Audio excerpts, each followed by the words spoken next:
θέλω να έρθουμε σε κάτι, κύριε Δήμαρχε, που μας απασχολούσε και μας απασχολεί. Είναι τα έργα υποδομής. Επαναλαμβάνω ότι εγώ απόψε δεν θέλω να κουβεντιάσουμε για το πώς πέρασε αυτή η θητεία των 4,5 ετών, που είχαμε και τον εφιαλτικό κορονοϊό και όλα τα υπόλοιπα. Θέλω να δω την προοπτική. Είχα πει κάποια στιγμή, ακούγοντας ότι αυτά που γίνονται τώρα είναι έργα προεκλογικά, δεν υπάρχει για μας προεκλογική περίοδος ή μετεκλογική περίοδος. Για μας ο Δήμος είναι μία συνέχεια. Τα έργα δεν θα σταματήσουν στις 8 Οκτωβρίου, τα έργα δεν θα σταματήσουν στις 31 Δωδεκάτου του 2023.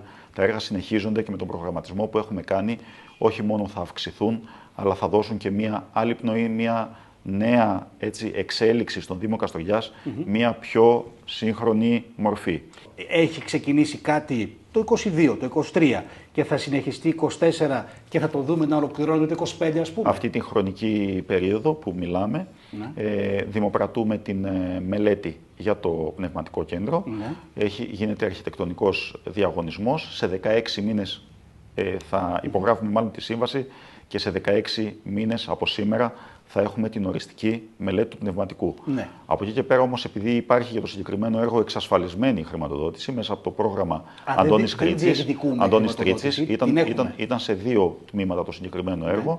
Ένα αφορούσε τη χρηματοδότηση της μελέτης, η οποία υπογράφουμε, όπως σας είπα, τη σύμβαση, και το δεύτερο κομμάτι ήταν η κατασκευή του έργου. Άρα μιλάμε για εξασφαλισμένη χρηματοδότηση, δεσμευμένο το ποσό 3.700.000 ευρώ μέσα από το πρόγραμμα Αντώνης Τρίτσης, οπότε σε 16 μήνες που θα έχουμε την οριστική μελέτη ξεκινάει άμεσα και η ανέγερση του πνευματικού κέντρου, το οποίο το 2025 θα είναι έτοιμο.